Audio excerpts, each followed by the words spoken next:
اعوذ باللہ من الشیطان الرجیم بسم اللہ الرحمن الرحیم۔ شروع اللہ کے نام سے جو بڑا مہربان نہایت رحم فرمانے والا ہے۔ آتش عالم از قلم سحر علی قریشی، قسط نمبر 49۔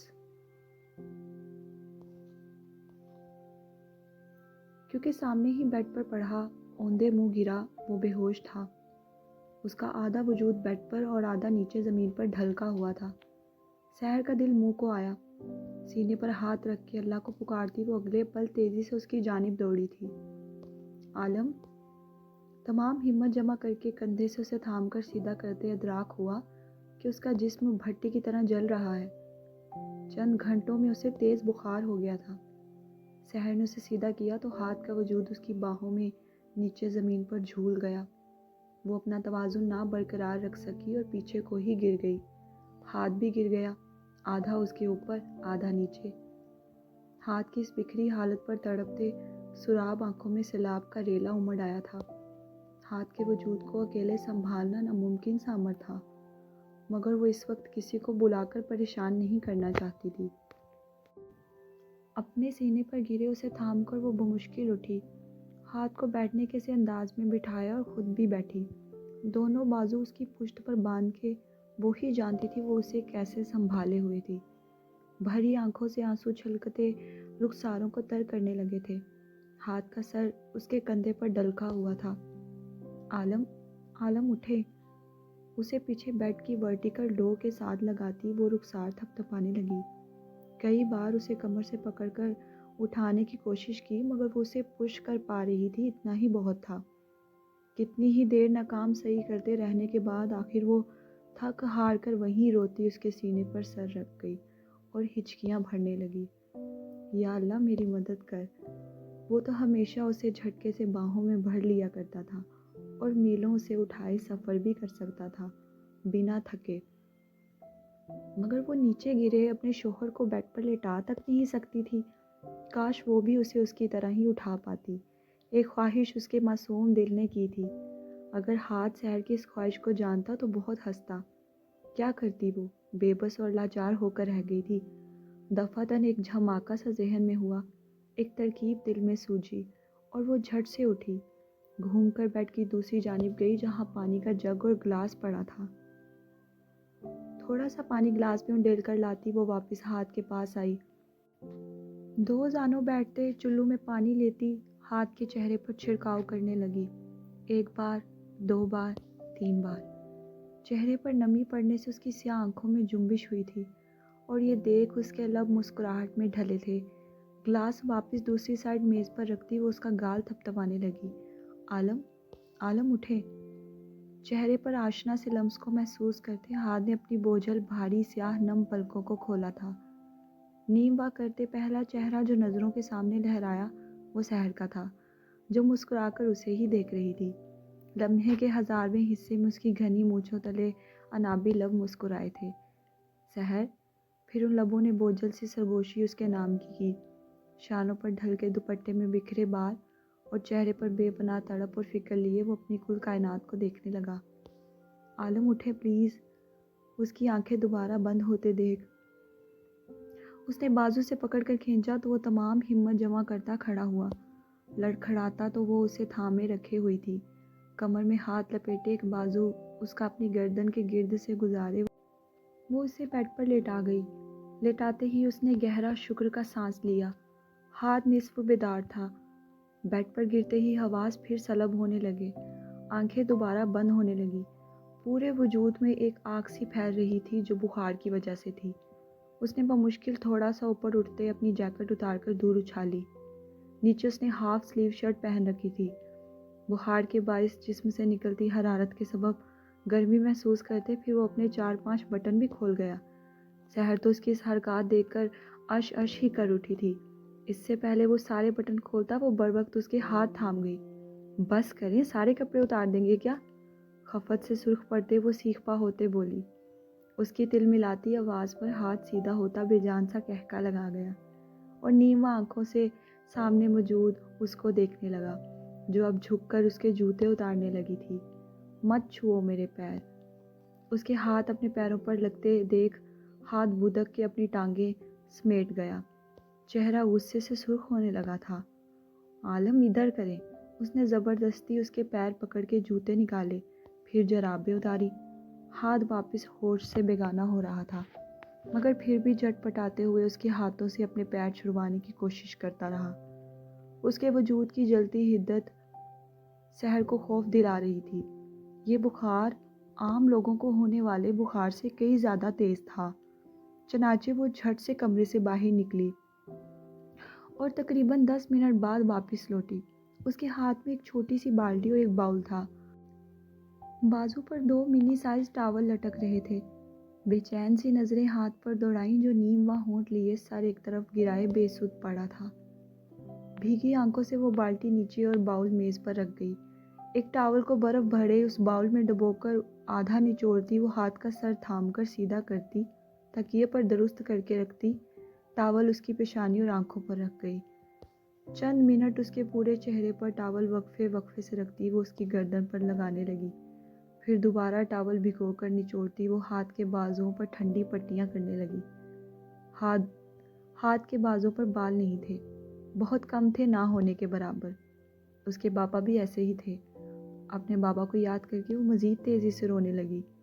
سفید دودیا بازوؤں پر اس کی نیلی اور ہری رگیں ابھری ہوئی تھیں، جو اناٹومی کی کتاب میں بنے انسانی ڈھانچے میں دکھائی گئی بازو کی رگوں کی سی معلوم ہو رہی تھی کہ وہ بآسانی انہیں گن سکتی تھی، آری ترچھی کسی درخت کی گہری شاخ کی سی۔ بازوؤں پر پٹی کرنے کے بعد اس نے دوسرا ٹاول لیا اور اسے بالٹی میں موجود ٹھنڈے یخ پانی میں ڈال کر نچوڑتی، وہ ہاتھ کے پیروں کی جانب بڑھی۔ اس کی جینز تھوڑی سی ٹخنوں سے رول کرتی، اب وہ ہاتھ کے پیروں پر ٹھنڈی پٹیاں کر رہی تھی۔ بظاہر اس کے پیر بھی بہت خوبصورت تھے، سفید، تھوڑے لمبے پتلے سے، اور ان کی انگلیاں بہت پیاری، باریک سی، لمبی لمبی۔ ہاتھ کے پیروں کو مسکرا کر چھوتی کتنی ہی دیر اسے پٹیاں کرتی رہی۔ جب اسے یقین ہو گیا کہ تپش کم ہوئی ہے اور اس کا وجود نارمل ٹمپریچر پر آیا ہے، تو صد شکر کرتی ساری چیزیں اٹھا کر نیچے رکھنے چلی گئی۔ کچھ دیر بعد پھر واپس آئی۔ ہاتھ کے نم وجود کو دیکھا تو گلے میں موجود اپنا گرم کھدر کا دوپٹہ نکالتے اس کے پہلو میں بیٹھ گئی۔ اب وہ آہستہ آہستہ دوپٹہ اس کے چہرے پر رکھتی نمی پہنچ رہی تھی۔ چہرہ خشک کرتے پھر بازو اور پھر پیر خشک کرنے لگی۔ ہاتھ ہوش میں ہوتا تو کبھی اس کو اپنی چادر کو اس کے پیروں سے لگانے نہ دیتا اور اس کے اس عمل پر بہت غصہ بھی کرتا۔ اس کے وجود کی نمی کو سمیٹتے وہ کمفرٹر تھوڑا سا اس کی ٹانگوں پر اڑا گئی۔ جب ساری تیمار داری کر لی تھی تو اب جا کر اسے اپنی کمر اور سر کی چوٹ میں درد محسوس ہوا تھا، وگرنہ ہاتھ کی حالت دیکھ کر وہ اپنی تکلیف بھول گئی تھی۔ اپنے سر کی پٹی کو ہلکا سا چھو کر سہلاتی وہ وہیں جا کر ہاتھ کے سرہانے بیٹھ گئی، پھر اس کی پیشانی کے ساتھ اپنا رخسار ٹکائے وہ آنکھیں موند گئی۔ دوسرا ہاتھ کے گرد لپیٹ رکھا تھا، آنکھیں بند کیے کچھ پڑھ کے وہ پھونک رہی تھی اس پہ، اور کب پھر نیند کی وادیوں میں اتری اسے پتہ بھی نہ چلا، جبکہ ہاتھ بے ہوشی کی حالت میں 25 سال پیچھے چلا گیا تھا، ماضی کی سلگتی یادوں میں۔